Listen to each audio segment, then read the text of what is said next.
അഭിലാഷ്, ഒഴുക്കിൽപ്പെട്ട യുവതിയെ രക്ഷിക്കാനായില്ല എന്നതാണ് മനസ്സിലാക്കുന്നത്. മരണം സ്ഥിരീകരിക്കുന്നു. 5 വയസ്സുകാരിക്ക് വേണ്ടിയുള്ള തിരച്ചിൽ നടത്തുകയാണല്ലേ?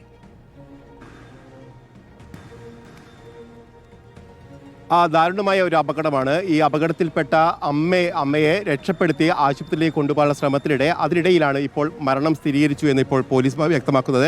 രമ്യ സുധീഷ് 35 വയസ്സാണ്. അന്തിക്കുന്നുവൽ തോട്ടത്തിൽ കണ്ടി സുധീഷിന്റെ ഭാര്യയാണ്.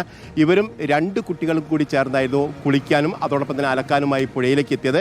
അതിനിടയിൽ ഒരു കുഞ്ഞ് പുഴയിലേക്ക് ഇറങ്ങുകയും അപകടത്തിൽപ്പെടുകയുമായിരുന്നു. ഇതോടുകൂടി അമ്മയും അതിനെ രക്ഷപ്പെടുത്താനുള്ള ശ്രമം നടത്തി. ഇതോടുകൂടിയാണ് അമ്മയും കുഞ്ഞും ഒഴുക്കിൽപ്പെട്ട് താഴോട്ട് ഒലിച്ചു പോയത്. പിന്നീട് നാട്ടുകാരൊക്കെ ഓടിയെത്തിയാണ് അമ്മയെ രക്ഷപ്പെടുത്താൻ ശ്രമിക്കുകയും പുറത്തെത്തിക്കുകയൊക്കെ ചെയ്തത്. ഏതായാലും കുഞ്ഞിനെ ഇതുവരെ കണ്ടെത്താൻ കഴിഞ്ഞില്ല. കുറ്റ്യാടി പേരാമ്പ്ര പോലീസ് സംഭവ സ്ഥലത്തുണ്ട്. അവർ തെരച്ചിൽ നടത്തുകയാണ്. അതോടൊപ്പം തന്നെ പേരാമ്പ്രയിൽ നിന്ന് ഫയർഫോഴ്സും അവിടേക്ക് എത്തുകയും ചെയ്തിട്ടുണ്ട്.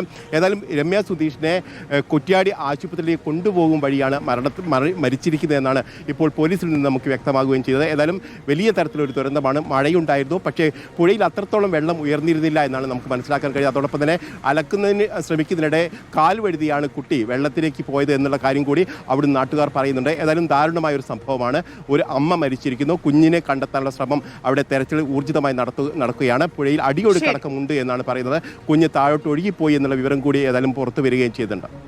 ശരി, ഇന്ന് വൈകിട്ട് മാത്രം മഴക്കെടുതിയിൽ 3 മരണം റിപ്പോർട്ട് ചെയ്യുകയാണ്. 2 കുട്ടികൾ മതിലിടിഞ്ഞു വീണ് കാസർഗോഡ് മരിച്ചിരിക്കുന്നു. കോഴിക്കോട് അമ്മയും കുഞ്ഞും ഒഴുക്കിൽപ്പെട്ടു. അമ്മയുടെ മൃതദേഹം കണ്ടെത്തിയിരിക്കുന്നു. കുഞ്ഞിനായുള്ള 5 വയസ്സുകാരിക്കായി തെരച്ചിൽ തുടരുകയാണ്. ഇന്ന് തൃശ്ശൂരിൽ വീടിന് മുകളിൽ മരം വീണ് ഒരാളുടെ മരണവും സ്ഥിരീകരിക്കുകയുണ്ടായിട്ടുണ്ട്. ഏതായാലും മഴക്കെടുതി രൂക്ഷമാവുകയാണ്. മഴ ശക്തമാകുന്നു. തീർച്ചയായും ജാഗ്രത പാലിക്കുകയും